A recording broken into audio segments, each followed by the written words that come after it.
Hello बच्चों, कैसे हो आप लोग। बेटा वीएमसी मेडिकल के इस बेहतरीन से चैनल में आपका स्वागत है। तो बेटा आज डॉक्टर सूर्य तूड़ी आपके लिए बायोमोलिक्यूल्स का सेकंड लेक्चर लेके आए। इससे पहले जिन लोग पहली बार ये वीडियो देख रहे हैं उन लोगों को मैं बता देता हूं कि भाई फर्स्ट वाला हमने कवर कर दिया है, तो सबसे पहले फर्स्ट वाला देखो, उसके बाद सेकंड देखना, नहीं तो समझ में नहीं आया कुछ भी। और फर्स्ट वाले में हमने कवर करा था बेटा बायो माइक्रोमोलिक्यूल्स तक। आज जो हमारा लेक्चर है इसमें हम लोग कवर करने वाले हैं बायो माइक्रोमोलिक्यूल्स और साथ ही साथ एंजाइम, जो बेटा नीट यूजी के एग्जाम में बहुत ज्यादा पूछा जाता है। ठीक है, तो ये लेक्चर भी उतना ही इंपॉर्टेंट है जितना वन वाला है। ठीक है बेटा, तो सीधे उतरते अपने बायो माइक्रोमोलिक्यूल्स में। तो बायोमैक्रोमोलिक्यूल्स वो लोग होते हैं, ऐसे मॉलिक्यूल्स होते हैं जिनका मॉलिक्यूलर वेट 1000 डेल्टॉन से ज्यादा होता है, या फिर एक रेंज है 1000 डेल्टॉन से 10,000 डेल्टॉन वाली। ये रेंज भी आपको पता होनी चाहिए जो एनसीईआरटी बताती है। उसके बाद ये हमें कहां मिलते थे भाई, एसिड इनसॉल्युबल फ्रैक्शन में मिलते थे। ठीक है, और इनमें साइटोप्लाज्मिक और ऑर्गेनेल्स के कंटेंट होते हैं, यानी ऐसे मैक्रोमोलिक्यूल जो हमें साइटोप्लाज्म एज वेल एज जो ऑर्गेनेल्स में मिल रहे हैं। बट जो हमारे बायो माइक्रोमोलिक्यूल्स तो उसमें स्पेसिफिकली चीजें लिखी हुई थी कि भाई वो सिर्फ हमें कहां मिलेगा, सेल के साइटोप्लाज्म के मिलेगा। फिर उसके बाद इनमें कौन कौन से लोग होते हैं, सबसे पहले प्रोटीन्स, पॉलीसेकेराइड्स और न्यूक्लिक एसिड, तीन बेसिक हैं ही। साथ ही साथ एक लिपिड वाला डिस्कशन मैंने कहा था कि मैं करूंगा। ठीक है, ऑल दो वहां पे बहुत सारी चीजें बता दी थी, यहाँ पे वही चीजें हैं कि भाई जो लिपिड थे ना वो है ना एक स्ट्रिक्टली मैक्रोमोलिक्यूल तो नहीं है, लेकिन उनका मॉलिक्यूलर वेट जो है वो 800 डेल्टॉन से एक्सीड भी नहीं होता। बट वो हमें कहां मिलते थे, एसिड इनसॉल्युबल फ्रैक्शन में मिलते थे। क्यों? क्योंकि जो लिपिड्स होते हैं ना वो ऐसे स्ट्रक्चर्स में होते हैं जैसे कि सेल मेम्ब्रेन, है ना। और जब टिश्यू को ग्राइंड करते थे हम, है ना, जो सेल मेम्ब्रेन से वो ब्रोक होती थी और वो वाटर इनसॉल्युबल वेसिकल्स बनाती है। जो मैंने कहा था तुम्हें कि भाई वो क्या हो जाते हैं, कोहेल्स हो जाते हैं, तो सरफेस पे ऊपर आ जाते हैं, फिल्टर नहीं हो पाते, है ना। वही कह रहे हैं कि ये फिल्टर नहीं हो पाते थे एसिड सोल्यूबल फ्रैक्शन के साथ। बट ऑल दो सच्चाई क्या थी कि भाई इनका मॉलिक्यूलर वेट 800 डेल्टॉन से कम था, तो एकदम से एसिड सोल्यूबल फ्रैक्शन में आना चाहिए, बट ये कहां आते थे, एसिड इनसॉल्युबल फ्रैक्शन में आते थे। नाउ दिस कंपैरिजन, है ना, of composition of cell shows you that हमारी बॉडी के अंदर सबसे ज्यादा वाटर होता है। ठीक है, वाटर के बाद दूसरे नंबर पे आते हैं प्रोटीन्स, प्रोटीन्स के बाद तीसरे नंबर पे हमारे पास आते हैं न्यूक्लिक एसिड्स, फिर कार्ब्स, कार्ब्स के बाद आते हैं बेटा हमारे पास लिपिड्स, और फिर उसके बाद आते हैं आयंस, है ना। तो कुछ इस तरीके से हमारे अंदर, है ना, जो एवरेज कंपोजिशन है किसी सेल की वो इस तरीके से चलती है। तो ये सब आपको पता होना चाहिए, कभी भी क्वेश्चन इसके ऊपर फ्रेम हो सकता है। अभी तक हुआ नहीं है बट हो सकता है, क्योंकि एक बहुत इंपॉर्टेंट इन्फो है। ठीक है, सीधे बात करते हैं अपने सबसे पहले बायो माइक्रोमोलिक्यूल यानी प्रोटीन्स की। तो भाई प्रोटीन्स जो होते हैं हमें सबको पता है हेटेरोपॉलीमर होते हैं अमीनो एसिड्स के। ठीक है, दे आर पॉलीपेप्टाइड्स, यानी कि लीनियर चेन्स होते हैं अमीनो एसिड की, एक साथ लिंक होती है bye peptide bonds. Important, peptide bond के बारे में ठीक है ज्यादा डिस्कशन नहीं हुआ था, लेकिन यहां होएगा। ठीक है, तो जो पेप्टाइड बॉन्ड होते हैं भाई वो कैसे फॉर्म होता है, COH ग्रुप के साथ एक अमीनो एसिड का, है ना, NH2 ग्रुप, है ना, जब दूसरे अमीनो एसिड का लिंक करता है एक वाटर मॉलिक्यूल रिलीज होता है, डिहाइड्रेशन होती है, तो हमें एक बेटा पेप्टाइड लिंकेज मिलती है।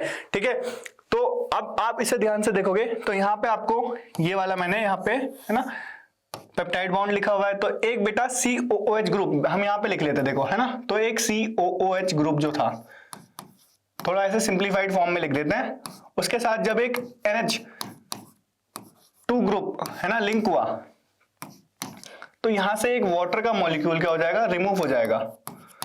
ठीक है, जब ये वाटर रिमूव हो जाएगा तो यहां पे एक बॉन्ड बन जाएगा इस O और इस N के बीच में। तो आपको ये दिख रहा होगा CO और NH के बीच में ऐसे बॉन्ड है। और बेटा जितने ज्यादा, है ना, पेप्टाइड लिंकेज आपको दिखेगी उसमें एक आपको ऐड करना, टोटल हमें अमीनो एसिड मिल जाएंगे, यानी कि N+1। N is the number of peptide linkage, +1 is the number of amino acid. कई बार इसके ऊपर भी क्वेश्चन आया है, तो हमें यहाँ N+1 वाला रूल फॉलो करना होता है। ठीक है, आई होप यहाँ तक सबको चीजें क्लियर हुई होगी। अब स्ट्रक्चर जो है तो प्रोटीन में, तो स्ट्रक्चरल लेवल ऑर्गेनाइजेशन प्रोटीन की हमारे पास आती है। 4 तरह की स्ट्रक्चरल लेवल ऑर्गेनाइजेशन है, primary structure, secondary structure, tertiary structure और क्वाटरनरी स्ट्रक्चर। तो प्राइमरी स्ट्रक्चर जो होते हैं भैया हमारे, है ना, describes the sequence of amino acid only, यानी पोजिशनल इंफॉर्मेशन देते हैं किसी प्रोटीन की, है ना। ज्यादातर जो लेफ्ट एंड होता है, ठीक है, वो हमेशा फर्स्ट अमीनो एसिड होता है, वो एन टर्मिनल होता है, और जो राइट एंड होता है वो लास्ट अमीनो एसिड होता है, तो सी टर्मिनल को डिनोट करता है। ये भी इंफॉर्मेशन बहुत जरूरी है, अगर कल के दिन क्वेश्चन आ जाए आपके पास कि एक 200 अमीनो एसिड की चेन है, ठीक है, उस अमीनो एसिड की चेन में बताओ कितने एन टर्मिनल और कितने सी होंगे, हमेशा याद रखना only 1 N terminal and 1 C terminal. बीच में तो सारे लिंक्ड होंगे ना, क्योंकि चेन में है। ठीक है, तो ऐसी चीजें आपको पता होनी चाहिए। नाउ इस डायग्राम को देखो ध्यान से, तो एक पॉलीपेप्टाइड का डायग्राम एनसीईआरटी देती है आपको।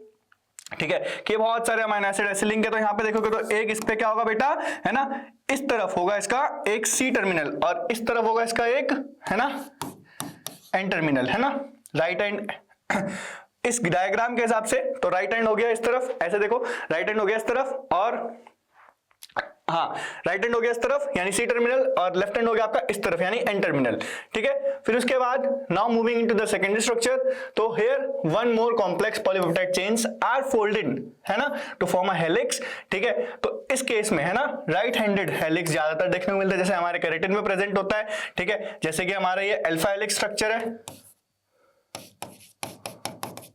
ठीक है, और ये हमारा बीटा प्लेटेड स्ट्रक्चर है। तो इन दोनों केसेस के अंदर आपको देखने को क्या मिलेगा कि ये जो स्ट्रक्चर है मोर देन वन पॉलीपेप्टाइड चेन जो है ना, वो हेलिक्स की फॉर्म में है, ठीक है, या अलग अलग शीट की फॉर्म में है, ठीक है।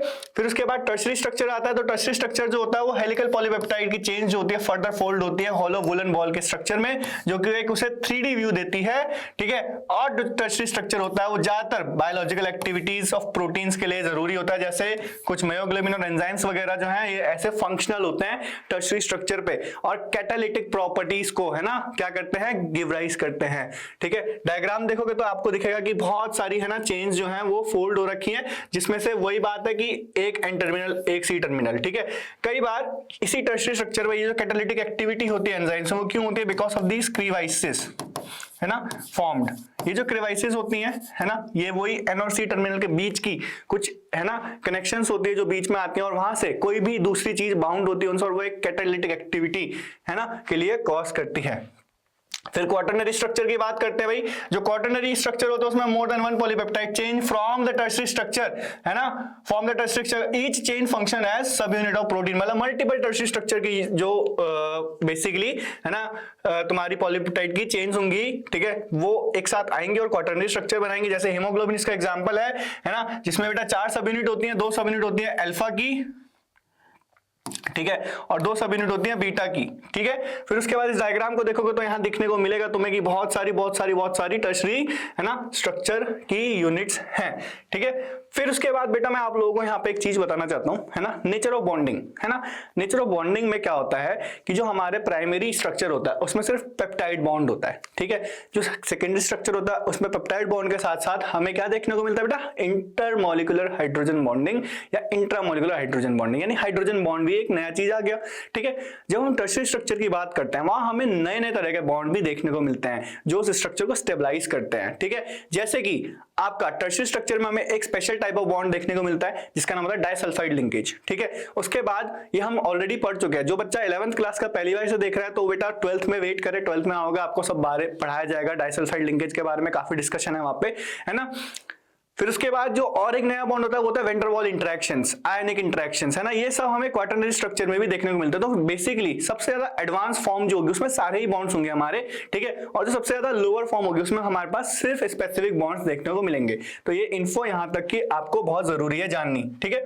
फिर उसके बाद बात करते हैं हम सीधे प्रोटीन की क्लासिफिकेशन पे। तो भाई प्रोटीन को हम बेसिकली 3 तरह से क्लासिफाई करते हैं, कंपोजिशन, स्ट्रक्चर और फंक्शन के बेसिस पे, ठीक है। कंपोजिशन के बेसिस पे होते हैं सिंपल प्रोटीन्स, कॉन्जुगेटेड प्रोटीन्स और डिराइव्ड प्रोटीन्स, ठीक है। स्ट्रक्चर के बेसिस में फाइब्रस प्रोटीन और ग्लोबुलर प्रोटीन।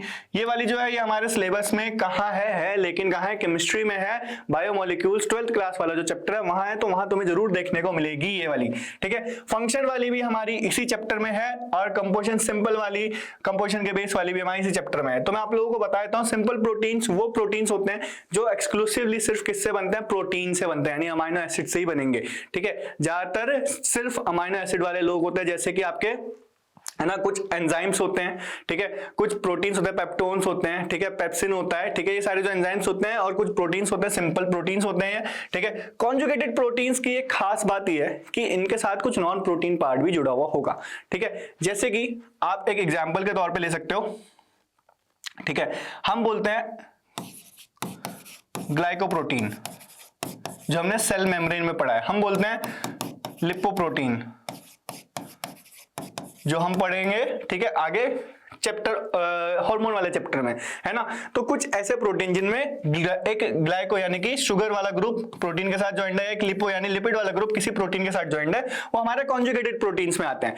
वेयर एज जो डिराइव्ड प्रोटीन्स होते हैं वो बेसिकली हमें कहां से मिलते हैं, कॉन्जुगेटेड प्रोटीन या सिंपल प्रोटीन के, है ना, डीनेचर होने की वजह से। अगर मैंने डीनेचर कर देता हूं तो मुझे कुछ डेराइव प्रोटीन्स मिलते हैं। ठीक है, जैसे कि आप सबने पढ़ा ही होगा, है ना, कि हम लोग डेली लाइफ एग्जांपल ले लो, एग होता है ना, उसे हम जब किसी कच्चे एग को, है ना, कच्चे एग को अगर मैं बॉईल करता हूं तो वो क्या हो जाता है, सॉलिड हो जाता है ना। तो जब वो कच्चा रहता है तो उसमें कुछ अलग प्रोटीन होते हैं, लेकिन जब वो बॉईल होता है तो डीनेचर हो जाते हैं, डीनेचर होकर क्या हो जाता है, कंडेंस हो जाते हैं। ऐसे ही बेटा मिल्क और कर्ड वाला एग्जांपल है, जो मिल्क होता है उसमें भी हमारे पास एक एंजाइम होता है, ठीक है, काइसिन प्रोटीन होता है, ठीक है, तो वो कैल्शियम के साथ बाइंड करके जैसे मैं उसे क्या करता हूं, बैक्टीरिया जैसे उसे कन्वर्ट करता है इन द कर्ड, तो वो पैराकेसिनेट में कन्वर्ट हो जाता है, कैल्शियम के साथ कॉम्प्लेक्स बनाकर क्या हो जाता है, डीनेचर हो जाता है ना, कडल हो जाता है। ठीक है, तो इस तरीके से ये चीज आपको पता होनी चाहिए। स्ट्रक्चर के बेसिस में फाइब्रस और ग्लोबुलर प्रोटीन हमारे सिलेबस में नहीं है यहाँ पे, बट मैं बता देता हूँ। फाइब्रस प्रोटीन जो होते हैं वो ज्यादातर शीट्स की फॉर्म में होते हैं। ठीक है, फाइब्रस फॉर्म अपीयरेंस देते हैं, जैसे हमारा, है ना, हेयर हो गए, हमारे नेल्स हो गए, ठीक है, बायोलॉजिकल एग्जांपल दे रहा हूँ। ठीक है, और जो हमारे बेटा ग्लोबुलर प्रोटीन्स होते हैं वो हमारे बेसिकली ग्लोब्यूल्स की फॉर्म में, जैसे हमारे इम्यूनोग्लोबुलिन्स जो होते हैं, ठीक है, जो हमारे एंटीबॉडीज होते हैं वो ग्लोबुलर प्रोटीन्स होती हैं। ठीक है, फिर फंक्शन वाली एक क्लासिफिकेशन है। ठीक है, तो इसको मैं पॉइंटर्स की फॉर्म में लेके आया आपके लिए, है ना, फंक्शंस ऑफ प्रोटीन की फॉर्म में। सबसे पहले देखो, ग्रोथ ऑफ टिश्यू में हेल्प करते हैं, रिपेयर ऑफ टिश्यू में हेल्प करते हैं। ठीक है, transport of nutrient across cell membrane में, है ना, जैसे GLUT4, ठीक है, जो ग्लूकोज ट्रांसपोर्ट करता है किसी सेल के अंदर। ठीक है, कुछ होते हैं जो इंट्रासेलुलर ग्राउंड सब्सटेंस जैसे कोलेजन होता है उसके जैसा एक्ट करते हैं। ठीक है, कुछ होते हैं जो एंटीबॉडीज के जैसा एक्ट करते हैं, यानी इन्फेक्शन में फाइट करते हैं। ठीक है, कुछ होते हैं जो रिसेप्टर्स बनाते हैं, जैसे स्मेल के रिसेप्टर, टेस्ट के रिसेप्टर, हार्मोन के रिसेप्टर। ठीक है, और कुछ हार्मोन्स ऐसे होते हैं, मतलब कुछ प्रोटीन्स ऐसे होते हैं जो हार्मोन के जैसे एक्ट करते हैं, जैसे इंसुलिन। कुछ होते हैं जो एंजाइम्स के जैसे एक्ट करते हैं, जैसे ट्रिप्सिन। और कुछ होते हैं जो पिगमेंट मॉलिक्यूल के जैसे, यानी कि जो रेड कलर पिगमेंट होता है, हेमोग्लोबिन, है ना, उसमें रेड कलर के होता है बेटा आयरन की वजह से, है ना, +2 ऑक्सीडेशन स्टेट में आयरन होता है। ये भी बात आपको पता होनी चाहिए। तो ये कुछ इसके फंक्शंस हैं प्रोटीन्स के। ठीक है, तो ये यहां तक हमने प्रोटीन अपना कवर कर लिया। इसके बाद हम लोग शुरू करने वाले हैं आपका पॉलीसेक्राइड्स, क्योंकि कार्बोहाइड्रेट वाली बात हम ऑलरेडी मोनोसेक्राइड्स में कर चुके हैं, यानी कि सिंपल शुगर में कर चुके हैं। पॉलीसेक्राइड हमारे कॉम्प्लेक्स शुगर्स होती हैं, है ना, तो कॉम्प्लेक्स शुगर्स जो है हमारी, यानी पॉलीसेक्राइड जो है। ठीक है, सबसे पहले लिखा है कि पॉलीमर्स ऑफ मोनोसेक्राइड्स या सिंपल शुगर्स, है ना। क्लासिफिकेशन बहुत ज्यादा सिंपल नहीं है, एनसीईआरटी में बहुत ज्यादा इन्फो पूरी दी हुई है, ठीक है, बट बहुत ज्यादा स्कैटर्ड फॉर्म में दी हुई है, तो उसको पूरा एकदम इकट्ठा करके मैं लेके आया हूं कि भाई दो तरह के क्लासिफिकेशन होती है, होमोपॉलीसेक्राइड और हेट्रोपॉलीसेक्राइड। होमो वाले भी फर्दर क्लासिफाई होते हैं स्ट्रक्चरल स्टोरेज में, और हेट्रो वाले भी फर्दर क्लासिफाई होते हैं स्ट्रक्चरल और स्टोरेज में। अब बात करते हैं होमोपॉलीसेक्राइड की, तो स्ट्रक्चरल होमोपॉलीसेक्राइड जो होते हैं, ठीक है, उनका नाम स्ट्रक्चरल क्यों है, क्योंकि वो किसी स्ट्रक्चरल फ्रेमवर्क को गिवराइज करेंगे या उसमें पार्टिसिपेट करेंगे। जैसे कि आपका, है ना, सेल्यूलोज जो होता है वो सेल वॉल बनाने में हेल्प करता है, और काइटिन जो होता है वो भी बेसिकली एक्सोस्केलेटन बनाने में हेल्प करता है। ठीक है, स्टोरेज में जैसे हम बात करेंगे तो स्टार्च जो कि एक स्टोरेज प्रोडक्ट होता है, ग्लाइकोजन, ठीक है, जो कि एक स्टोरेज होता है, और इन्युलिन, है ना, ये तीनों जो होते हैं बेसिकली होमोपॉलीसेक्राइड है, यानी कि सब कुछ एक से ही एक जैसी सब यूनिट से बने हुए होंगे। ठीक है, तो अगर हम इनकी सब यूनिट की बात करें तो भाई यहाँ पे जो हमारा सेल्यूलोज है, ठीक है, वो बनता है ग्लूकोज से एक्सक्लूसिवली, और जो मेरा काइटिन है बेटा वो बनता है मेरा नैक से। सही, सबको पता होना चाहिए नैक का फुल फॉर्म क्या होता है, एनेसिटाइल ग्लूकोसामाइन। ठीक है, एक अमाइनो है ना ग्लाइसिक शुगर होती है। फिर उसके बाद जो स्टोरेज में आता है स्टार्च, स्टार्च जो होता है बेटा वो मेरा बनता है किससे, ये भी ग्लूकोज से बनता है, और मोस्टली जो प्लांट्स होते हैं वो स्टार्च की फॉर्म में ही चीजों को स्टोर करते हैं। ग्लाइकोजन जो होता है जिसे हम एनिमल, है ना, स्टार्च भी कहते हैं, ये भी ग्लूकोज से ही बनता है। ठीक है, जो ग्लाइकोजन होता है जिसे हम एनिमल स्टार्च भी कहते हैं बेटा, वो हमारा ग्लूकोज से बनता है, और इन्युलिन जो होता है बेटा वो हमारा फ्रक्टोज से बनता है। ठीक है, तो आई होप, ठीक है, होमोपॉलीसेक्राइड सबको समझ में आएगा, नाम ही बता रहा हूं बेटा, होमो मतलब सेम और पॉलीसेक्राइड मतलब ऐसे लोग जो सेम सब यूनिट से बने हुए हैं। ठीक है, फिर उसके बाद बात करते हैं होमोपॉलीसेक्राइड में क्या क्या होता है, अभी हमने पढ़ ही लिया है ऑल्दो, है ना, तो भाई ये चार चीजें हमने पढ़ ली है। ठीक है, उसके बाद जो स्टार्च होता है वो हेलिकल सेकेंडरी स्ट्रक्चर बनाता है, ठीक है, जिसकी वजह से वो आयोडीन मॉलिक्यूल को होल्ड कर सकता है और ब्लू कलर देता है। तो स्टार्च टेस्ट होता है एक, ठीक है, जो आजकल काफी सुर्खियों में भी आ रहा है ना। फिर सेलुलोज होता है, उसके अंदर ऐसा कोई कॉम्प्लेक्स हेलिकल नहीं होते, इसलिए वो आयोडीन को होल्ड नहीं कर सकता। Cellulose basically straight chain bundles होते हैं ना। फिर उसके बाद आगे बात करते हैं हम अपने इस ग्लाइकोजन के स्ट्रक्चर के बारे में जो एनसीईआरटी में दिया हुआ है। तो भाई ये आपको याद करवाना मेरा काम है कि ये स्ट्रक्चर जो है वो एक्सक्लूसिवली किसका है, ग्लाइकोजन का है। ठीक है, अब इसमें आपको देखने को मिलेगा कि इसमें कुछ स्ट्रेट चेन है, ठीक है, जैसे नीचे वाली स्ट्रेट चेन दिख रही है आपको, ठीक है, और कुछ इसमें ब्रांचिंग है। ठीक है। तो जब भी स्ट्रेट चेन होगी, यानी कि जो स्ट्रेट चेन होगी ये C1 से C4 चलेगी हमेशा, ठीक है। और जब भी ब्रांचिंग की बात होगी तो ये हमेशा C6 C1 C6 चलेगी, ठीक है। तो ये आपको इतना बेसिकली पता होना चाहिए, C1, ठीक है। यहां तक की चीजें आई होप सबको क्लियर होंगी। और ये आपको दिख ही रहा होगा कि क्या है, ग्लाइकोसिडिक बॉन्ड है जो हम ऑलरेडी डिस्कस कर चुके हैं, ठीक है। Moving on to the next, यानी हेटेरोपॉलीसेकेराइड। अब वर्ड से ही पता चल रहा है, हेटेरो मतलब डिफरेंट, ठीक है, और पॉलीसेकेराइड मतलब ऐसे लोग जो डिफरेंट लोगों से बने हैं। तो इसमें भी देखो एनसीईआरटी में सब चीजें दी हुई है, बट वही है अगेन क्लासिफाइड नहीं है, ठीक है। तो एक होता है इसमें न्यूट्रल शुगर्स, है ना, जिसमें आते हैं हमारे हेमिसुल्लोस, गम और म्यूसिलेज, ठीक है। ये भी ज्यादातर मल्टीपल चीजों से बने हैं, बट ज्यादा है ना अलग अलग चीजों का कॉम्बिनेशन होगा। म्यूकोपॉलीसेकेराइड जो होते हैं बस थोड़े से विस्कस ही होते हैं, ठीक है, थोड़े से, है ना, जैसे हाइलुरोनिक एसिड होता है, केराटिन सल्फेट होता है और हेपेरिन होता है। जो हाइलुरोनिक एसिड होता है वो हमें सबको पता है एनिमल में बहुत सारी जगहों पर मिलता है, ठीक है। जैसे हमारी साइनोविल फ्लूइड में मिलेगा, हमारे ओवा के साथ जो कोरोना रेडिएटा के सेल्स है वो जुड़े हुए होते हैं हाइलुरोनिक एसिड से, ग्लूड होता है, तो बेसिकली ग्लू का काम करता है, ठीक है। कार्टिलेजेस में प्रेजेंट होता है, ठीक है। केराटिन सल्फेट जो हमारा कार्टिलेजेस में प्रेजेंट होता है, और बाद में हेपेरिन सबको पता है कि एक हमारा नेचुरल एंटीकोएगुलेंट होता है, ठीक है। बहुत सारी चीजें ज्यादा बताने की जरूरत नहीं है यहाँ पे। फर्दर बात करते हैं अपने न्यूक्लिक एसिड्स, यानी डीएनए और आरएनए के बाद, है ना। तो जो न्यूक्लिक एसिड होते हैं वो भी क्या होता है, हेटेरोपॉलीमर होते हैं न्यूक्लियोटाइड्स के, यानी कि बहुत सारे न्यूक्लियोटाइड्स जब एक साथ लिंक होते हैं, ठीक है, तो पॉलीन्यूक्लियोटाइड बनाते हैं। तो बेसिकली कौन सा बॉन्ड होता है इनके पास, ये याद रखना है आपको, फॉस्फो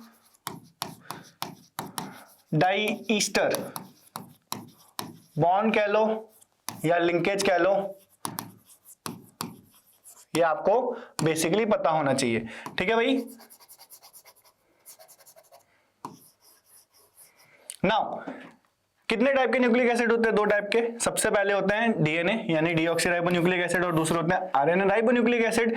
नाइट्रोजन बेसिस जो इसमें होते हैं वो हम ऑलरेडी पढ़ चुके हैं, तो मुझे फालतू में एक्स्ट्रा टाइम वेस्ट करने का कोई शौक नहीं है आप लोगों का, ठीक है। सीधे बात करते हैं हम कि भाई इनके पास क्या होता है, पेयरिंग होती है। वो हमने पढ़ा था कि भाई जो एक पिरामिडीन होता है वो दूसरे पायरामिडीन के साथ बॉन्डिंग करता है हमेशा, एक जो सॉरी प्यूरिन होता है वो दूसरे पिरामिडीन के साथ बॉन्डिंग करता है। तो जैसे आपका एक प्यूरिन है ए, है ना, तो वो किसके साथ बॉन्ड करेगा, टी के साथ वाया 2 हाइड्रोजन बॉन्ड, और दूसरा प्यूरिन है जी जो बॉन्ड करेगा सी के साथ। ए जो होता है वो डीएनए में टी के साथ और आरएनए में यू के साथ बॉन्ड करता है, ठीक है। तो ये आपको बातें सीधे सीधे पता होनी चाहिए, ठीक है।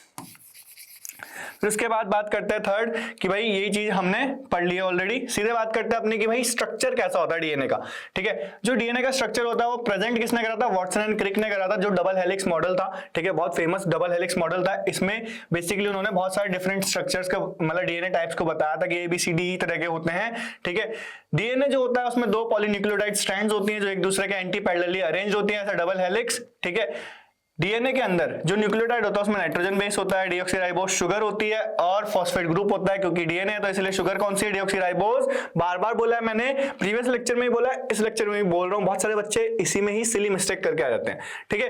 बैकबोन जो होती है, यानी कि इंपॉर्टेंट पॉइंट है, देखो बैकबोन जो होती है किसी भी डीएनए की वो फॉर्म होती है शुगर फॉस्फेट, ठीक है, मोइटी से, और जो हमारा है ना फॉस्फेट मॉलिक्यूल होता है वो 3 कार्बन से 3 प्राइम कार्बन से शुगर के ज्वाइन होता है, ठीक है। और न्यूक्लियोटाइड जो होता है बनता है 5 कार्बन, है ना, शुगर से, ठीक है, सक्सीड करता है नेक्स्ट न्यूक्लियोटाइड को, जो मैंने ऑलरेडी तुम्हें बताया था कि वो 5 प्राइम से, है ना, 3 प्राइम कैसे चलती है चीजें। फिर उसके बाद इस डायग्राम को देखोगे तो बेटा इस डायग्राम को जब हम देख रहे हैं तो हमें देखने को मिला है कि, है ना, यहाँ पे एक फॉस्फेट ग्रुप है जो हमारा किससे जुड़ा हुआ है, 3 कार्बन से, और फिर उसके बाद किससे जुड़ा हुआ है बेटा, 5 प्राइम से, है ना। तो 3 से 5, 3 से 5 इस तरफ चलेगा और 5 से 3, 5 से 3, है ना, इससे चलेगा। ऐसा नहीं है कि स्पेसिफिकली आपका कोई एक ही डायरेक्शन होगी, एंटी पैरेलल होते हैं एक दूसरे के। तो आई होप यहां तक चीजें बहुत सारी क्लियर हो चुकी हैं, ठीक है। फिर उसके बाद बात करते हैं अपना, है ना, एक स्पेशल डीएनए के बारे में, जो बी डीएनए है, जो सबसे ज्यादा कॉमन होता है, ठीक है। तो वही लिखा है कि एक इसके फुल टर्न जो होता है उसमें ऑलमोस्ट 10 बेस पेयर्स होते हैं, ठीक है। इसकी जो लेंथ होती है वो 34 एंगस्ट्रॉम या 3.4 एंगस्ट्रॉम फॉर ईच स्टेप, यानी हर एक न्यूक्लियोटाइड के बीच का जो डिस्टेंस है, ठीक है। हर बेस पेयर का जो स्ट्रैंड होता है वो 36 डिग्री टर्न पे होता है, यानी कि टोटल 360 डिग्री टर्न लेता है जब एक पूरा का पूरा इसका पिच कवर होता है, ठीक है। फिर सीधे बात करते हैं अपने लिपिड्स की, ठीक है। जो लिपिड्स हैं, ठीक है, वो हमने पढ़ लिया कि भाई होते कैसे, वाटर इनसॉल्युबल होते हैं, ठीक है। CHO चीजें होती हैं जिसमें नंबर ऑफ, है ना, ऑक्सीजन एटम जो होते हैं वो बहुत कम होते हैं कार्बन और हाइड्रोजन के कंपैरिजन में, ठीक है। लिपिड्स की क्लासिफिकेशन भी कुछ इस तरीके से है कि भाई सिंपल होते हैं, कंपाउंड होते हैं और डेराइव्ड होते हैं। ठीक है। सिंपल लिपिड्स जो होते हैं, है ना, वो ज्यादातर किससे बनते हैं? फैटी एसिड और एक अल्कोहल जैसे ग्लिसरॉल, और भी अलग अलग तरीके की अल्कोहल आप लोग पढ़ोगे फ्यूचर में, बट हमारे सिलेबस में अभी सिर्फ ग्लिसरॉल वाली स्ट्रक्चर है। तो बेसिकली होता क्या है कि फैटी एसिड जो होता है ऑर्गेनिक एसिड होता है जिसमें एक हाइड्रोकार्बन चेन होती है बहुत बड़ी सी, ठीक है, और वो एंड होती है COH ग्रुप पे, ठीक है। इसमें एग्जांपल है जैसे आपका पाल्मिटिक एसिड जिसमें 16 कार्बन है जो एनसीईआरटी में दिया हुआ है, इंक्लूडिंग योर कार्बोक्सिल कार्बन, और जैसे एराकिडोनिक एसिड है जिसमें 20 कार्बन है, ठीक है, इंक्लूडिंग कार्बोक्सिल कार्बन। अब इसमें फैटी एसिड भी दो तरीके के होते हैं, एक सैचुरेटेड और एक अनसैचुरेटेड। नाम से पता चल रहा होगा, जो हमारे है ना सैचुरेटेड फैटी एसिड होते हैं उनमें सिर्फ हमारे को क्या देखने को मिलता है? Single bonds, no double bonds, और जो अनसैचुरेटेड वाले होते हैं उनमें डबल बॉन्ड देखने को मिलेंगे, ठीक है। कितने देखने को मिलेंगे वो आपके डिपेंड करता है उसी के अलग अलग स्ट्रक्चर के ऊपर। अब जैसे यहां लिखा है ना, नो डबल बॉन्ड या ट्रिपल बॉन्ड देखने को मिलेंगे, ठीक है, जैसे पाल्मिटिक एसिड, स्टेरिक एसिड, ये सब आपको देखने को मिलेंगे इसमें, ठीक है। फर्दर अनसैचुरेटेड फैटी एसिड जो है उसमें 1 और more carbon carbon double bond देखने को मिलेगा, जैसे कि ओलिक एसिड जो है ना, एराकिडोनिक एसिड जो है, और भी बहुत सारे जैसे आपका है ना लिनोलिक एसिड होता है, अल्फा लिनोलेनिक एसिड होता है, ठीक है, जैसे जिन्हें हम ओमेगा 3 ओमेगा 6 फैटी एसिड भी बोलते हैं, ठीक है। फर्दर बात करते हैं हम अपने फैटी एसिड मॉलिक्यूल जो होता है जब एस्टरीफाई करे जाते हैं ग्लिसरॉल से, यानी ईस्टर बॉन्ड बनता है उनके बीच में, है ना, तो हमें मोनोग्लिसराइड, डाइग्लिसराइड और ट्राइग्लिसराइड मिलते हैं जो बेसिकली लिपिड हैं, बेसिकली लिपिड और पॉलीग्लिसराइड, है ना। तो एक ग्लिसरॉल का मॉलिक्यूल अगर एक फैटी एसिड से रिएक्ट करता है तो एक मोनोग्लिसराइड बनता है, वही ग्लिसरॉल का मॉलिक्यूल अगर दो फैटी एसिड से करेगा तो डाइग्लिसराइड बनेगा, और 3 से करेगा तो ट्राइग्लिसराइड बनेगा। कुछ इस तरीके का स्ट्रक्चर आपको एनसीईआरटी बना के देती है, ठीक है। तो ये हमारा प्रिंसिपली क्या था, एक ग्लिसरॉल का मॉलिक्यूल, तो इसमें ये OH वाला बॉन्ड जो है ये इन्वॉल्व है तीनों, है ना, लिपिड्स के साथ बॉन्ड बनाने में, ठीक है। फिर उसके बाद जो कंपाउंड लिपिड्स होते हैं, ठीक है, वो ज्यादातर होते क्या है, एस्टर ऑफ फैटी एसिड जैसे अल्कोहल, बट एडिशनल इनके पास कोई नया ग्रुप होता है जैसे फॉस्फोलिपिड, जिनके पास फैटी एसिड अल्कोहल के साथ साथ कोई फॉस्फेट ग्रुप होगा, ठीक है। ज्यादातर हमें सेल मेम्ब्रेन में मिलता है, जैसे लेसिथिन हमारा इसका बेस्ट एग्जांपल है, ठीक है। इस लेसिथिन का भी स्ट्रक्चर देखने को मिलेगा, तो देखो एक ग्लिसरॉल, दूसरा ग्लिसरॉल, है ना, तीसरा ग्लिसरॉल, उसके साथ है ना एक R ग्रुप, दूसरा R ग्रुप। अब यहाँ तीसरा R ग्रुप की जगह आपको क्या दिखेगा, एक फॉस्फेट ग्रुप और साथ में एक स्पेशल ग्रुप जिसे हम बोलते हैं कोलिन ग्रुप, ठीक है, कोलिन। तो बेसिकली इसीलिए हम इसे क्या बोलते हैं, फॉस्फोलिपिड बोलते हैं, ठीक है।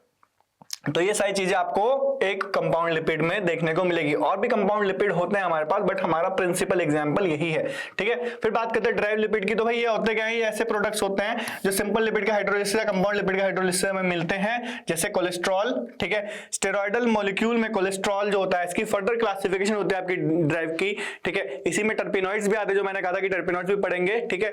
और हमारे स्टेरॉल्स आते हैं जिसमें कोलेस्ट्रॉल एक इंपॉर्टेंट होता है, प्लांट स्टेरॉल भी आते हैं, एनिमल स्टेरॉल भी आते हैं, स्टेरॉइडल हार्मोन्स आते हैं, है ना, बहुत सारी चीजें आती है इसी में, प्रोस्टाग्लैंडिन्स भी आते हैं, तो वो सब हमारे सिलेबस में अभी नहीं है, ठीक है, क्योंकि हम लोग रिवीजन कर रहे हैं और रिवीजन हमारी एनसीईआरटी प्रिसाइज होनी चाहिए भाई, ठीक है। सीधी बात करते हैं अगली लिविंग स्टेट पे, जो कि अब हमारा नेक्स्ट टॉपिक है एंजाइम वाला, ठीक है। तो जो लिविंग स्टेट होती है ना, वो बेसिकली क्या होती है, किसी भी ऑर्गेनिज्म में जो मेटाबोलाइट प्रेजेंट होते हैं वो अलग अलग कंसंट्रेशन में होते हैं, ठीक है। Systematic equilibrium can not perform work, ये हमें बात पता है, ठीक है। इसीलिए हम, है ना, बात करते हैं लिविंग ऑर्गेनिज्म की, वो कंटिन्यूअसली वर्क करते रहते हैं और वो कभी भी इक्विलिब्रियम रीच नहीं करते। इसीलिए living state is a non equilibrium steady state to be able to, है ना, परफॉर्म वर्क। अगर इक्विलिब्रियम रीच हो गया तो वो डेड होता है सिस्टम, वो ऑर्गेनिज्म डेड होगा, सेल डेड होगा, बहुत सारी चीजें यहाँ पे हमें क्लियर हो जाती हैं, ठीक है। फिर उसके बाद no living state without metabolism, है ना, यानी metabolism is the key for living state, ठीक है। फिर एंजाइम्स की बात करते हैं, तो भाई एंजाइम्स जो होते हैं हमारे वो बायोलॉजिकल कैटलिस्ट होते हैं, ठीक है, जो इन्फ्लुएंस करते हैं speed of biochemical reactions. All enzymes are protein but all proteins are not enzymes, ये बात भी बहुत ज्यादा जरूरी है। जैसे इसका एग्जांपल होता है राइबोजाइम, है ना, जो एक आरएनए होता है। एंजाइम ज्यादातर स्पेसिफिक होते हैं, ठीक है, और उसके पास अपने सबस्ट्रेट भी होते हैं, यानी सबस्ट्रेट के लिए होते हैं, जैसे राइबोन्यूक्लियस पी और राइबोजाइम जो होते हैं वो न्यूक्लिक एसिड है, आरएनए है, बट एंजाइम्स के जैसे काम करते हैं, ठीक है। एंजाइम्स जो होते हैं वो ज्यादातर टर्शियरी स्ट्रक्चर होते हैं विद सम क्रिवाइसिस, मैंने बताया था अभी, है ना, जिन्हें हम एक्टिव साइट्स भी कहते हैं, जो कि, है ना, जिस पे सबस्ट्रेट फिट होता है हमारा, ठीक है। फिर बात करते हैं हम अपनी एग्जांपल्स की, तो कार्बोनिक एनहाइड्रेस जो होता है फास्टेस्ट एंजाइम है इस पूरे, है ना, वर्ल्ड में, जो एक्सेलरेट करता है कोई भी एक फॉलोइंग रिएक्शन, यानी कि होता क्या है, देखो कार्बोनिक एनहाइड्रेस क्या करता है, CO2 और वाटर मॉलिक्यूल को, है ना, H2CO3 बनाता है, ये फर्दर H2CO3 जो होता है वो हमें H++ HCO3- में डिसोसिएट हो जाता है, जो हम लोग पढ़ेंगे CO2 ट्रांसपोर्ट में पढ़ेंगे इसे, ठीक है। तो ये कार्बोनिक एनहाइड्रेज बेसिकली करता क्या है, जब ये एंजाइम नहीं होता तो 200 मॉलिक्यूल है ना पर आवर बन रहे होते हैं, ठीक है। सोचो 200 मॉलिक्यूल पर आवर, बट जैसे इसका एंजाइम को हम लगा देते हैं तो ये 6 लाख मॉलिक्यूल पर सेकंड बढ़ता है। कितनी ज्यादा टाइम बढ़ गई, 10 मिलियन टाइम बढ़ गई भाई, ठीक है। तो ये सारी चीजें जरूरी हैं। फिर उसके बाद कोई भी मेटाबॉलिक पाथवे होता है ना, वो कैटलाइज होता है डिफरेंट, ठीक है, मतलब एंजाइम से। उसमें अलग अलग एंजाइम होते हैं। जैसे ग्लाइकोलिसिस में आप देखोगे कि ग्लूकोज जो होता है जब वो पायरुविक एसिड से बनता है, ठीक है, तो उसमें ऑलमोस्ट 10 डिफरेंट एंजाइम जो होते हैं वो टेक पार्ट करते हैं, जिसमें से कुछ एग्जांपल मैं आपको बताया था, जैसे आइसोमरेजेस है ना, आपका हेक्सोकाइनेस एंजाइम होता है, ठीक है। तो ऐसे ही बहुत सारे है ना एंजाइम होता है। फॉस्फेटेजेस भी अलग अलग प्रेजेंट होते हैं, वो सब आपको पता होना चाहिए। अब नेचर ऑफ एंजाइम एक्शन की बात करें तो एंजाइम जो होता है भाई वो सबस्ट्रेट है ना के साथ लॉक एंड की मॉडल में एक्शन लेता है, जो कि अलग अलग तरीके से होता है। ऑल्दो इससे भी एडवांस फॉर्म भी अभी है हमारे पास, बट वो सिंस एनसीईआरटी में नहीं दी हुई तो हम उसे नहीं पढ़ेंगे, ठीक है। ऑल्दो मैं आपको बस एक हिंट के लिए बता देता हूं कि उसे हम लोग क्या बोलते थे बेटा, इंड्यूस फिट मॉडल बोलते थे, ठीक है, जो हमारे कॉस्टलैंड साहब ने दिया था। तो इसमें होता क्या था कि जो सबस्ट्रेट होता था वो एक्टिव साइट है ना से बाइंड करता था और एंजाइम सबस्ट्रेट कॉम्प्लेक्स बनाता था, ठीक है। फिर उसके बाद कुछ चेंजेस होते थे एंजाइम में और सबस्ट्रेट में, ठीक है। टाइटली बाउंड होता था एक्टिव साइट से, ठीक है, तो हमारा कॉम्प्लेक्स बनता था। फिर उसके बाद जो एक्टिव साइट थी वो केमिकल बॉन्ड्स को तोड़ती थी सबस्ट्रेट के और कुछ नए बॉन्ड्स बनाती थी और एंजाइम प्रोडक्ट कॉम्प्लेक्स बनता था। थोड़ा टाइम बाद एंजाइम रिलीज हो जाता था और प्रोडक्ट रिलीज हो जाता था, और जिससे कि जो फ्री एंजाइम था वो फर्दर किसी और से बाइंड कर सकता था, ठीक है, किसी और सबस्ट्रेट से बाइंड कर सकता था और हमें है ना दो अलग अलग चीजें मिल जाती थी। तो इस डायग्राम में बेसिकली वही दिखा रहे हैं, ठीक है। बट अगर मैं है ना कोस्टलैंड साहब की बात करूं है ना, यानी कि इंड्यूस्ड फिट मॉडल की बात करूं,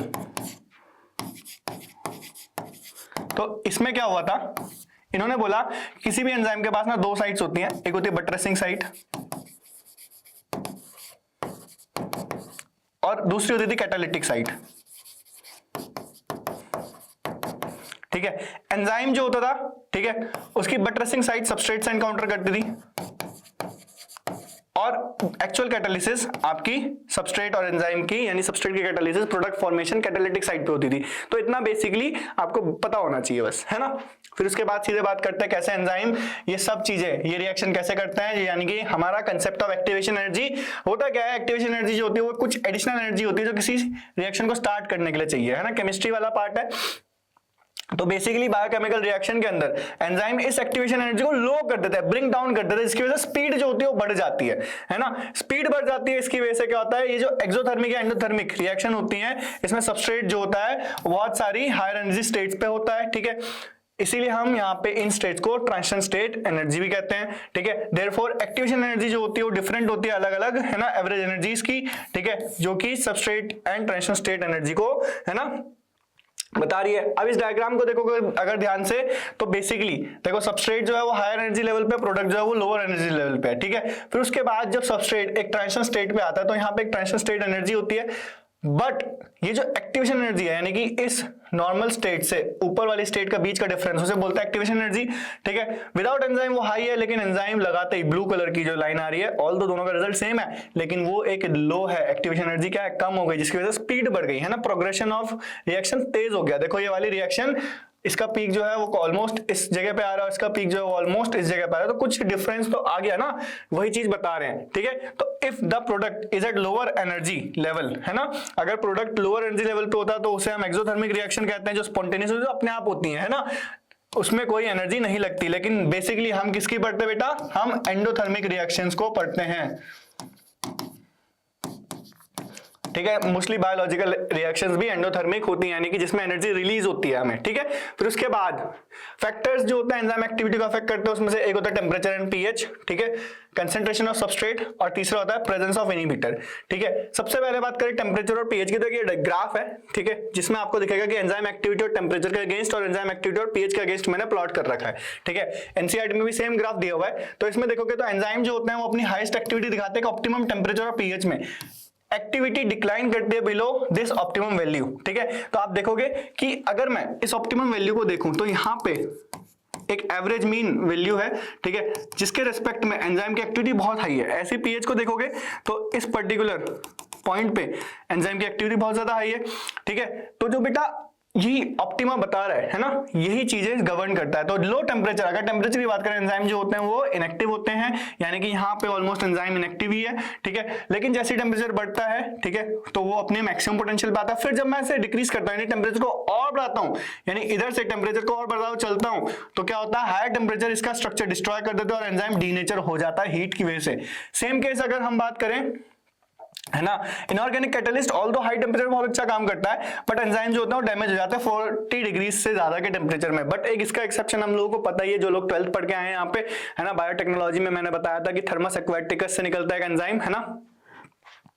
तो वो जो एंजाइम है वो आप लोग कमेंट करना कि भाई कौन सा एंजाइम है, ठीक है। फिर उसके बाद, है ना, वो सब मैंने यहाँ पे बता रखा है जो कि हाई टेम्परेचर में वर्क करता है। Same goes with the pH, है ना, कुछ स्पेसिफिक पीएच वाले एंजाइम होंगे, जैसे कि हमारा, है ना, ऑल दो हमारा डाइजेशन वाला चैप्टर कट गया ना बेटा सिलेबस से, तो उसमें वो पीएच वाली कंसेप्ट्स थी कि भाई एसिडिक पीएच पे कौन सा एंजाइम काम करेगा, बेसिक पीएच पे कौन सा एंजाइम काम करेगा, है ना। तो वो सब पर्टिकुलर था हर बार।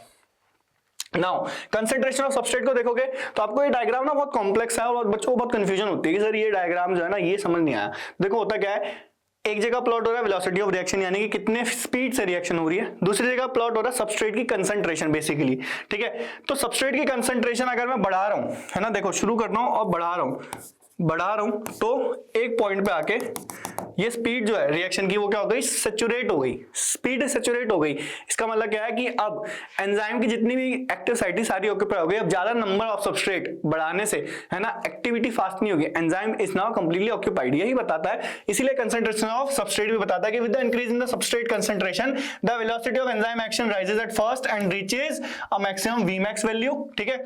This is not exceeded by further rise in concentration because enzyme molecule are fewer than substrate molecule, ठीक है। तो no free enzyme molecule to bind with the additional substrate molecule, वही है concentration of substrate की एक particular limit के बाद नहीं होगा। सपोज करो कि मुझे बेसिकली 100 मॉलिक्यूल्स ऑफ सबस्ट्रेट की रिक्वायरमेंट थी, मैं 150 दे दूं तो 100 ही तो प्रोडक्ट बनाएंगे बेटा, 50 तो तभी बना पाएंगे ना जब वो 100 फ्री हो जाएंगे, वो जो 100 एंजाइम्स तो फ्री हो जाएंगे तब, है ना। तो वही सारी चीजें आपको पता होनी चाहिए। यहाँ पे एक वर्ड लिखा है ये Km, ठीक है, और ये Vmax हाफ लिखा हुआ है, ठीक है। अब मैं आपको एक चीज बताता हूं जो ऑल दो यूट्यूब पे कोई नहीं बता रहा है, ठीक है।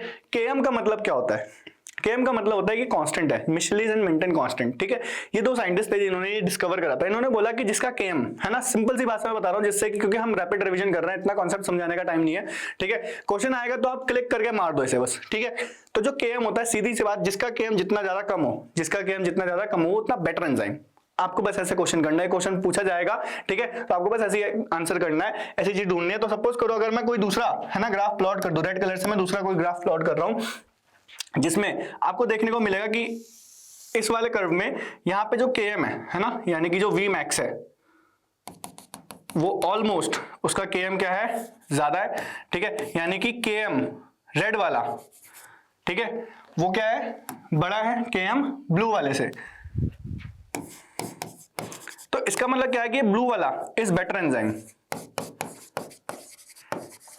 यानी कि ये एंजाइम ज्यादा एफिशिएंट है। तो एफिशिएंसी के ऊपर क्वेश्चन आता है, ठीक है। ऑल द एनसीईआरटी इतना एक्सप्लेनेशन नहीं देती, बट इन केस अगर आ गया तो, है ना, समझ में आ गया। फिर उसके बाद सीधे बात करते हैं प्रेजेंस ऑफ इनहिबिटर। जो इनहिबिटर होते हैं, है ना, वो बेसिकली क्या करते हैं भाई, बाइंड करते हैं कि स्पेसिफिक, है ना, साइड से, और एंजाइम को क्या कर देते हैं, बंद कर देते हैं। वो जो स्पेसिफिक साइड यानी ऐसे केमिकल जो बाइंड करते हैं वो हम इनहिबिटर कहते हैं, और इस प्रोसेस को हम इनहिबिशन कहते हैं, एंजाइम इनहिबिशन। बेसिकली ये कहां बाइंड करते हैं, एक्टिव साइड पे बाइंड करते हैं, ना। इनहिबिटर क्लोजली, है ना, रिजेंबल द सबस्ट्रेट, इसीलिए वो कॉम्पिटिटिव इनहिबिटर है, ठीक है, और वो कंपीट करता है सबस्ट्रेट से for the active site of enzyme, ठीक है। इसका सबसे ज्यादा, है ना, दिक्कत क्या होता है कि सबस्ट्रेट अब बाइंड नहीं कर पाता, इसकी वजह से एंजाइम एक्टिविटी क्या होती है, डिक्लाइन हो जाती है, और हमें जो प्रोडक्ट है वो नहीं मिल पा रहा है, ठीक है। एग्जाम्पल एनसीईआरटी बोलते हैं सक्सिनिक डिहाइड्रोजिनेज का, जो कि मेलोनेट, है ना, नाम का इनहिबिटर कर रहा है, जो कि सबस्ट्रेट यानी सक्सिनेट को, है ना, रिप्रेजेंट करता है। तो यहाँ पे आपको याद रखना है कि एंजाइम कौन है, सक्सिनिक डिहाइड्रोजिनेज, सबस्ट्रेट कौन है, सक्सिनेट, ठीक है, या सक्सिनिक एसिड कह लो, ठीक है, और यहाँ पे इसका इनहिबिटर है मेलोनेट, ठीक है। फिर उसके बाद कॉम्पिटिटिव इनहिबिटर जो होता है वो बैक्टीरियल, है ना, पैथोजेंस को रोकने में भी काफी हेल्प करते हैं, जैसे हमारे, है ना, बेसिकली पाबा होते हैं, ना, पैरा अमीनो बेंजोइक एसिड, या सल्फा ड्रग्स जो होते हैं, ये सब पहले होता था, केमिस्ट्री में होता था, अभी भी चैप्टर कट गया है। तो कितनी चीजें तो कटी गई है बेटा सिलेबस से, तो इतना ज्यादा हमें फोकस नहीं करना, हमें मेन कंटेंट पे फोकस करना है आपने, ठीक है। सीधी बात करते हैं हम क्लासिफिकेशन एंजाइम की, ठीक है। नॉमेनक्लेचर और क्लासिफिकेशन दोनों ऑलमोस्ट सिमिलर चलते हैं हमारे सिलेबस के अंदर। बेसिकली 6 तरह के है ना क्लासेस हैं जिसमें से मैं लेके आया हूं ये, ठीक है।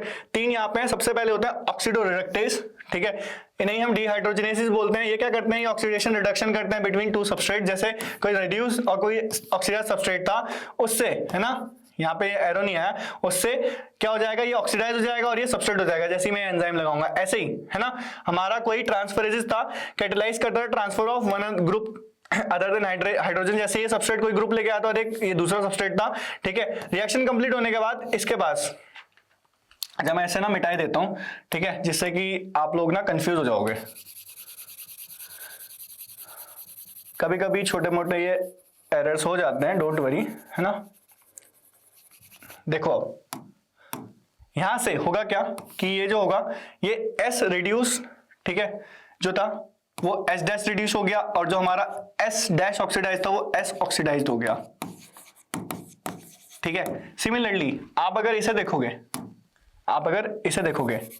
ठीक है, तो ये S डैश जो था वो हमारा खाली था ट्रांसफरेजेस, जैसी एंजाइम मैंने लगाया, है ना, देखो अभी मैंने यहाँ एंजाइम नहीं लिखा है, तो जैसे ही मैंने यहाँ ट्रांसफरेजेस लगाया तो ये S जो था वो, है ना, खाली हो जाएगा, साथ में S डैश जो था उसके साथ कोई ग्रुप G जुड़ जाएगा, ठीक है। तो यहाँ पे मैं लिखूंगा कोई ट्रांसफरेजेस और यहाँ पे मैं क्या लिखूंगा, यहाँ पे मैं लिखूंगा कोई ऑक्सीडो, है ना, रिडक्टेज, ठीक है।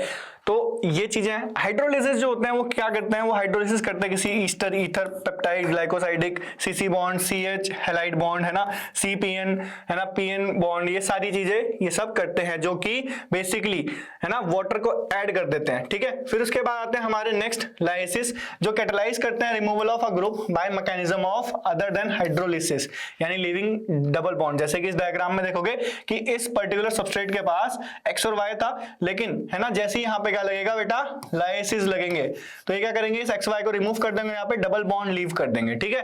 फिर उसके बाद आइसोमेरेज आता है जो इंटर कन्वर्जन करता है ऑप्टिकल, ज्योमेट्रिक और पोजिशनल आइसोमर्स का, ठीक है। फिर आता है लास्ट में लाइगेसेस, जो क्या करते हैं, कैटेलाइज करते हैं 2 कंपाउंड्स को एक साथ लिंक कर देते हैं, जैसे कि, है ना, CO बॉन्ड्स को लिंक कर रहे हैं, CS बॉन्ड को, CNPO, है ना, इन सब बॉन्ड्स को लिंक कर रहे हैं। तो आपको क्या याद रखना है, ठीक है, आपको याद रखना है कि ये निमोनिक, ठीक है, एक ये, है ना, क्लासिफिकेशन का निमोनिक,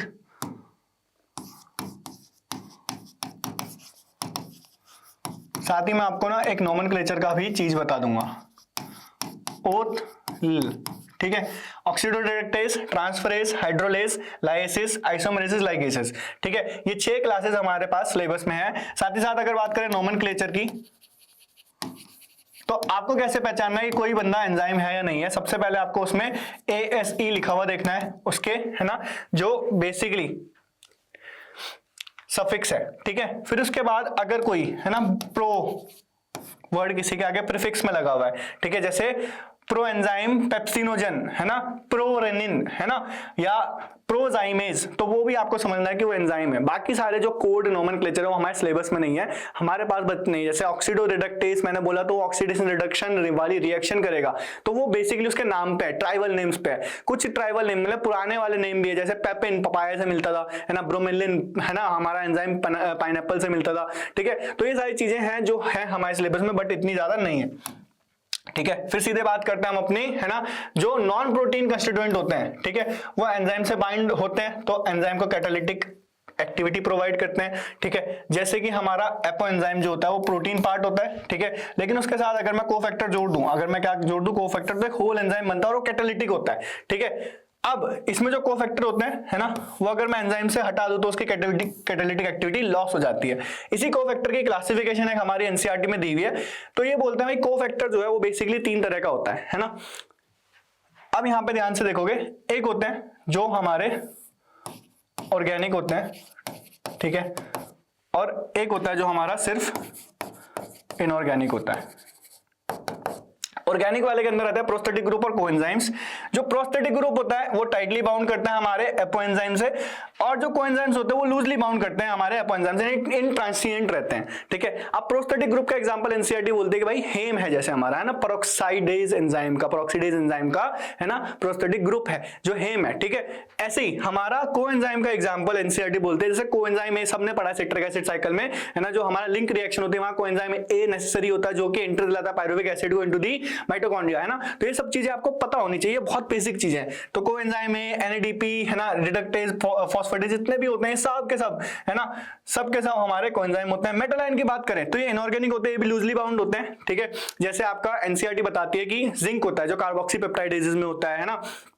ऐसे कैल्शियम होता है जो हमारा प्रोथ्रोम्बिन कॉम्प्लेक्स में यूज होता है, ठीक है। तो बहुत सारे ऐसे भी एंजाइम के, है ना, मेटल आयन के एग्जांपल है। वो सब आपके जो भी एनसीईआरटी में है वो मैंने ऑलमोस्ट बता दिए, और यहीं पे हमारा चैप्टर भी होता है बेटा समाप्त। आई होप आपको, ठीक है, सबको सब कुछ समझ में आया होगा, ठीक है। और एक ये बहुत ही मतलब प्यारी सी स्लाइड मैं बना के लेके आता हूं, बट हर बार मैं बोलना भूल जाता हूं कि, ठीक है, #MyFutureDoctors आपके लिए ये बहुत मतलब बेसिकली जद्दोजहद से काम कर रहा हूं मैं, ठीक है। आई होप सबको वीडियो, वैसे तो मेरे को बहुत मैसेज आते हैं, बहुत बच्चे मेरे को, है ना, अच्छे रिप्लाईज भी करते हैं। कुछ होते हैं कॉम्पिटिटर्स, है ना, कुछ बॉट्स होते हैं, आते हैं भाई बढ़िया सी चीजें कर देते हैं, ठीक है।